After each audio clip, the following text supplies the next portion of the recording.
Good evening, everyone. Now, some people like to think about the world in terms of the doomsday clock, almost at midnight. Now, I like to think of the world in terms of Friday night on the town clock.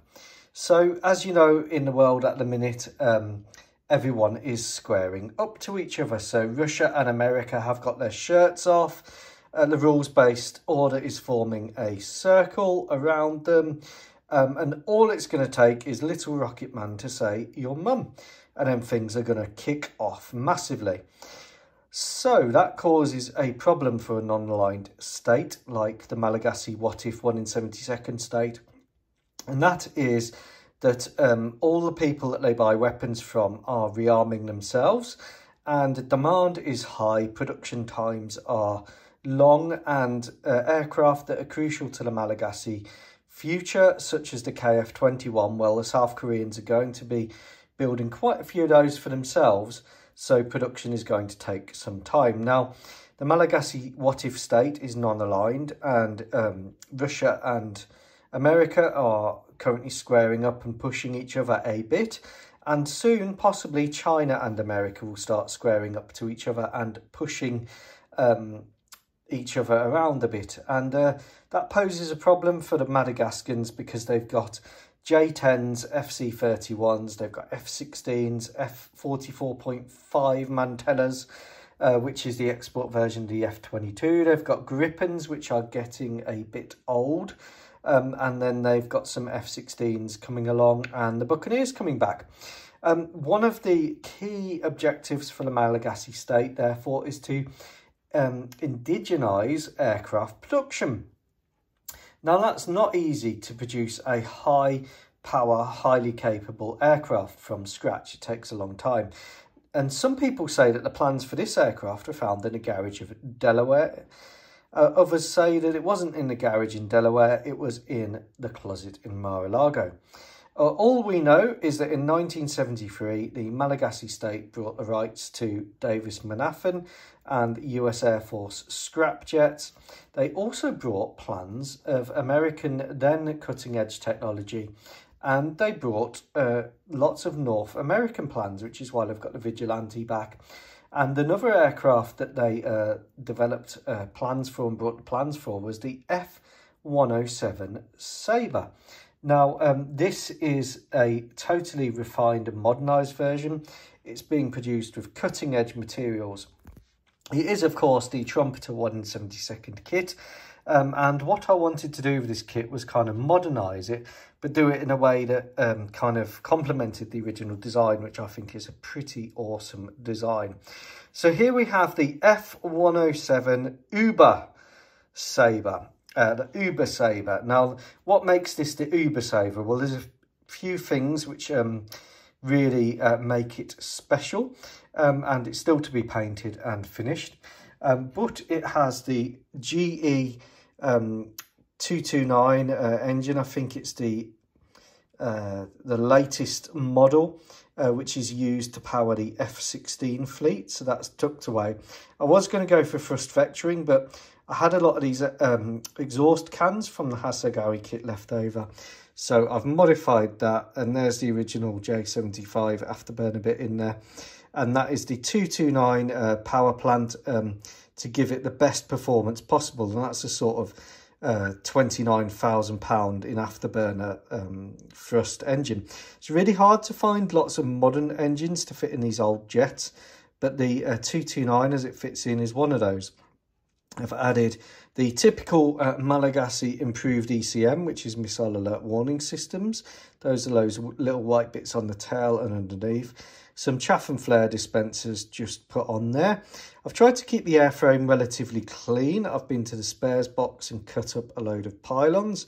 I've added leading edge wing root extensions, which I just need to sand in. I've started to fill in some of the cannon ports because really it would be using an M61 20mm Gatling cannon on this side, and the other side would just be for ammunition and bulge. There's no need now to have 4 cannons. I've put the seat there at the reclined angle because, of course, that makes it a 9G jet.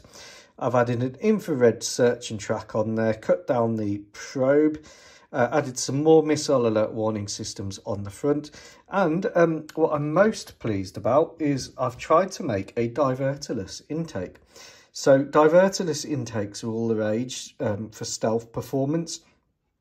So I've cut the intake back, shaped it a bit, and I've added a cut-off fuel tank from a Tornado in the front there, and that gives it like the little blended bit to give it a better stealth signature. Now, I could have blended it into the side a bit more, and I may still do so, sort of bring it down and into the side of the aircraft. This is quite a good arrangement, because if this is going to replace the gripping, of course, the gripping has really good off-field, rough field, landing on dual carriageways and stuff like that on the Malagasy motorway network. So having the intake up the top there is really good for preventing foreign object damage. It has this sort of conformal fuel tank, for want of a better word, which is this big underbelly tank, which is recessed in, and I really like that. It's like an early conformal fuel tank. I've added some pylons there on the wings, and what I've tried to do is make it more capable than the gripping. So it's got the provision of 8 pylons on each wing, similar to the F-16, and I just want to make this so that it's not going to get caught in that trap, a bit like the J10 of not being able to carry anything, because the J10's wing goes down quite far. The gripping as well, limited on pylons. So what I've tried to do is make it look more modern and a bit more tasteful. Of course, with that big power plant at the back, this is going to be one high performance aircraft. The Malagasys have resolved all the intake issues that plagued the original one with this new diverterless intake.